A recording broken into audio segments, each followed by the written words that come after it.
On July 30, 2026, Japan did something it's never done before. In a single day, the Bank of Japan spent an estimated 8.45 trillion yen buying yen. That's $52.8 billion.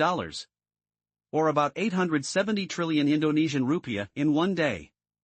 Just to prop up its own currency. The yen jumped 3% in under an hour.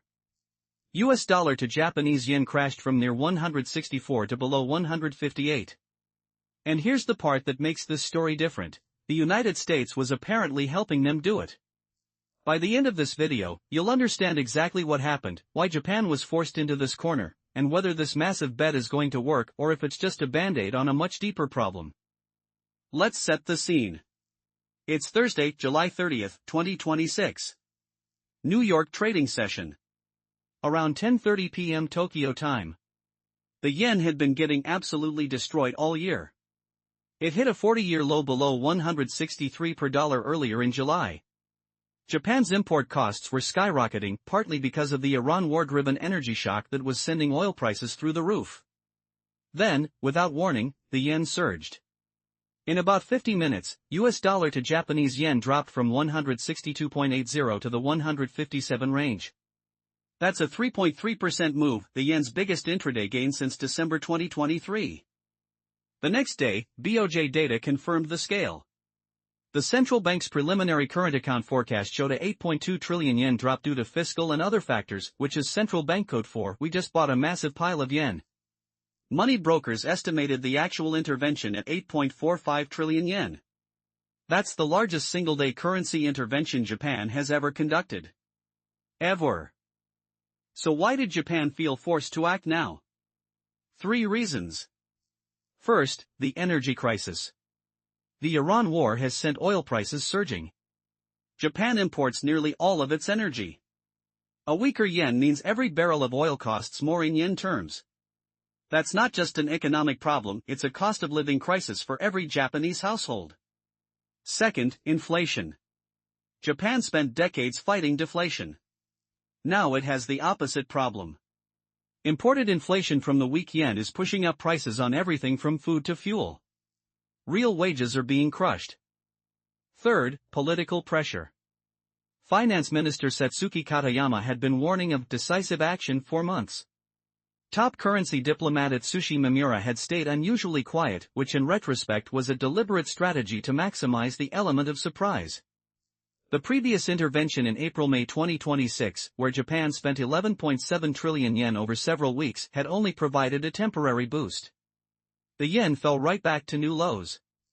They needed to do something bigger, and they needed to catch the market off guard. Here's where this gets really interesting. This wasn't just Japan acting alone. Atsushi Mimura, Japan's top currency diplomat, told reporters that Japan received support from U.S. authorities that goes beyond mere moral support. When asked if that included rate checks, where central banks asked dealers for currency quotes before possible market action, he said yes. The New York Fed reportedly conducted a rate check around 2:30 a.m. Tokyo time. U.S. Treasury Secretary Scott Bessent was seen carrying a note at a cabinet meeting referencing yen purchases in the range of $5 billion to $10 billion. Bessent also told Fox Business that the yen seems very undervalued to me, a clear signal that Washington was on board with Japan's action. And it wasn't just the U.S. South Korea also sold dollars on the same day to support the won, which rose about 2% to a 9-month high. This was a coordinated Asian currency defense operation. This level of coordination is rare. The last time the U.S. actively helped Japan intervene was, well, it's been a long time. It signals that Washington is genuinely concerned about the yen's weakness and its impact on global financial stability. Here's the honest answer, probably not for long.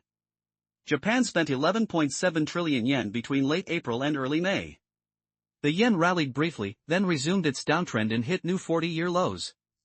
The fundamental problem hasn't changed. The underlying driver of yen weakness is the interest rate differential between Japan and the U.S. The BOJ held rates at 1% on July 31st. The Fed's rate is still much higher.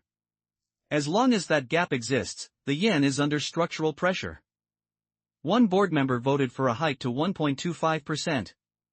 Governor Ueda hinted at a possible rate hike as soon as September. But Prime Minister Takaichi's administration is dovish, wary of raising rates too fast and hurting Japan's economy. The other problem, Japan's FX reserves are finite. They have over $1 trillion, but they don't want to lose 20 to 30% of it fighting a losing battle. Every intervention burns through reserves that could be needed for a real crisis. So what happens from here? Scenario 1, a September rate hike. If Ueda follows through on his hawkish hints and raises rates to 1.25% or higher, that would narrow the interest rate gap and provide genuine support for the yen. But it's politically difficult. Scenario 2, more intervention. The Ministry of Finance's quarterly report, due next Friday, will reveal the full scope of operations from April to June. If the yen weakens again, Japan will likely step in again, possibly with US support. Scenario 3, structural change. The real fix isn't intervention or rate hikes, it's a shift in the global interest rate environment. If the Fed starts cutting rates, the dollar-yen dynamic changes completely. But right now, the Fed is more likely to hold or even hike. The bottom line, Japan's 8.45 trillion yen intervention was a historic move. It showed unprecedented US-Japan coordination. It caught the market off guard. But unless it's backed by fundamental policy changes, higher Japanese rates, lower US rates, or both, the yen's long-term trajectory hasn't changed. On July 30, 2026, Japan fired its biggest weapon. $52.8 billion in a single day. The largest currency intervention in the country's history. Coordinated with the United States. And it worked for a few hours. The real question isn't whether Japan can defend the yen. It's whether Japan is willing to raise rates enough to make the defense stick. And whether the US is willing to let the dollar weaken. If you found this breakdown valuable, subscribe. I make videos like this every week breaking down the biggest moves in global markets. Drop a comment. Do you think Japan's intervention will work, or is it just delaying the inevitable? Thanks for watching.